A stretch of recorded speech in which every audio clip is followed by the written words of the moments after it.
যশোর সদর থানায় জিডি করছিলাম। 9 মাস আগে হারাইছিল। মানে আমরা গাড়ির ভিতরে যাচ্ছিলাম, এর ভিতরে ব্যাগ থেকে মানে ফোনটা উঠাই নিয়েছিল। ওই সময় ঠিক পাইনি।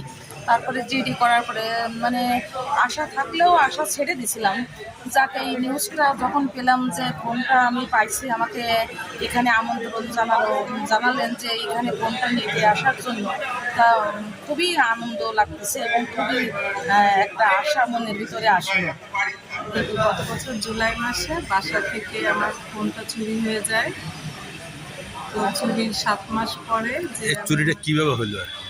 চুরিটা জানালা, মানে রাতের বেলা জানালা খুলে মশারি কেটে, পর্দা সরায় মশারি কেটে চোর চুরি করে। আমাদের রান্নাঘর থেকে খুন্তি নিয়ে সে খুন্তি বাঁকা করে মোবাইলটা তুলে নেয়।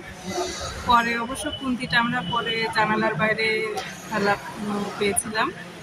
তো এটা প্রায় 7 মাস পরে আজকে মোবাইলটা হাতে পেয়েছি। আমার ফোনটা হারিয়ে যায় মেইনলি রূপসা মোড় থেকে।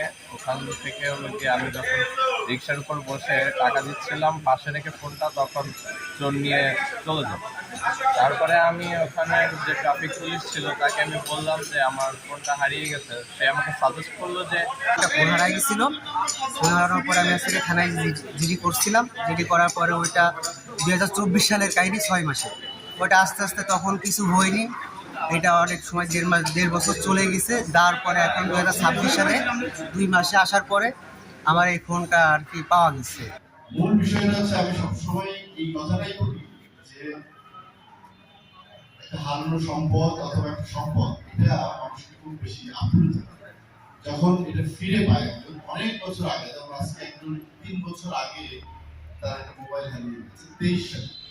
এখন 26 সালে এসে যখন সেই পুরনো সম্পদটা আবার ফেরত পায়, তার মুখে যে হাসিটা, এই হাসিটা কিন্তু অদ্ভুত সুন্দর। এই হাসিটা দেখার জন্য আসলে আমাদের এই যে যারা আছে তাদের দিতে প্রচেষ্টা আর কিছু সেফ, এই প্রচেষ্টাটাই আমাদের অব্যাহত থাকবে।